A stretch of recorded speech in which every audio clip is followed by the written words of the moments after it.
মসজিদের চেয়ারে বসে নামাজ পড়া যাবে কিনা? একদম যাবে না, একদম। অসুস্থ হলে তার জন্য জামাত না। যে ব্যক্তি অসুস্থ তাকে জামাতে নামাজ পড়া লাগবে না। কারণ যৌবন বয়সে যারা সরকারি চাকরি করে, বুড়া বয়সে সরকার কয় না তুই বুড়া হসু, তুই সিএল অফিসে, তাই কোনোদিনও কয় না। তুই বসে থেকে বেতন খা, মরা পর্যন্ত তো পেনশন দেওয়া হবে রে। যে যৌবন সরকারকে দিলে সরকার তাকে মরা পর্যন্ত পেনশন দেয়। যৌবন বয়সে যারা 5 ওয়াক্ত নামাজ জামাত আদায় করেছে, বুড়া বয়সে যদি আর দাঁড়াবার না পারে, যেখানেই পারুক, বসা পড়ুক, শুয়া পড়ুক, কাত হয়ে পড়ুক, ইশারার দ্বারা পড়ুক, পড়তে হবে। তবে জামাতে না। জামাতে পড়বার গেলে শরীর ঠিকঠাক। নামাজ পড়াও যেরকম ফরজ, নামাজে দাঁড়ানো সেরকম ফরজ। যেরকম কথা ঠিক কিনা? চেয়ার চলবে না, খবরদার। কোনো মসজিদে চেয়ার ঢুকবে না। চেয়ার যদি ঢোকে, কেউ যদি চেয়ার বার করে ভাঙ্গা পারেন, অন্তত একটা হজের সব পাবেন আপনি। চেয়ার গুঁড়া করা লাগবে, থোয়া তো দূরের কথা। কিসের গন্ডগোল? লা ইউকাল্লিফুল্লাহু নাফসান ইল্লা উসাহা।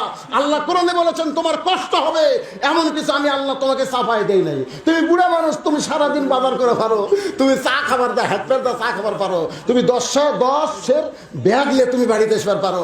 আর চেয়ার মসজিদে গেলে তোমাকে বসা লাগে, তুমি ইয়ার কি বাড়তিছে? তোমাকে সাইন করে মসজিদে টানছে না হেঁটে হেঁটে আসছে? ও তুমি হেঁটে হেঁটে আসা পারো, আর খাড়া হওয়ার পারো না, বসে যাও। এলে সব ইয়ের কি মারা, এলে ইয়ের কি। আজ থেকে বাংলাদেশে 5 বছর আগে কোনো মসজিদে চেয়ার ছিল না। এখন চেয়ার ঢোকা শুরু হচ্ছে, কিছুদিন পরে দেখবেন আর খাড়া হওয়ার জায়গা নেই, চেয়ার দিয়ে ভরে গেছে। খবরদার, এটা একটা প্রশ্রয় দিয়ে না ভাই, জানে এই প্রশ্রয় দিবেন না। চেয়ারে চলবে না। কুমু লিল্লাহি কানিতিন। কুম মানে দাঁড়াও, লিল্লাহি মানে আল্লাহর জন্য, কানিতিন আনুগত্য নিয়ে দাঁড়াও। আর যদি চেয়ার আপনার লাগে, আপনি তাহলে বাড়িতে পড়বেন, জামাতে পড়বেন। এসে জামাত পড়া যেরকম ওয়াজিব, জামাত সোজা করাও সেরকম ওয়াজিব। তাহলে জামাত যখন কাতার যখন সোজা করবেন, নিয়ম হলো পায়ের গোড়ালির সঙ্গে গোড়ালি মিল করা লাগবে। আগালি মিল করলে হবে না, গোড়ালির সাথে গোড়ালি ঠেকায় মিল করতে হবে। আপনি যে চেয়ারে বসছে তার গোড়ালি কোথায়? তাহলে আপনি কিভাবে গোড়ালি ঠেকাবেন? তাহলে ওর জন্য তো একটা জায়গা ফাঁকা থাকলো, সামনে কাতার ফাঁকা তুই পিছনে কাতার যতই পুরা করেন জামাত মাকরু হবে। এই জন্য যদি কেউ চেয়ারে বসে নামাজ পড়বারই চায়, তাহলে আপনারা জায়গা দেবেন ভিতরে না বারান্দায়। লাশ চুক্তি শেষ। কি আছে ভাই জানি দেখি, চেয়ার চলবে না, এক কথা চেয়ার শেষ।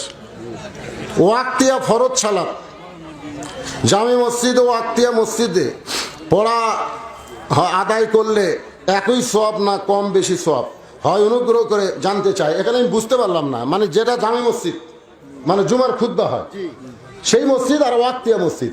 মসজিদ হলেই হলো। আপনার বাড়ির পাশে যদি মসজিদ থাকে, আপনি সেটা ড্যাঙ্গায় আর একটা যাবেন, এটা ঠিক না।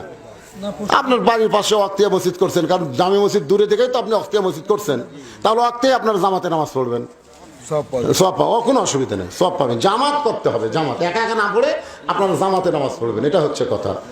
জামাতে নামাজ পড়ার বহু গুণ, তার মধ্যে 1 নম্বর গুণ হলো আমরা সবাই মুসলমান ভাই ভাই, সাদা কালো, ধনী গরিব, আমাদের মধ্যে কোনো ভেদাভেদ নাই।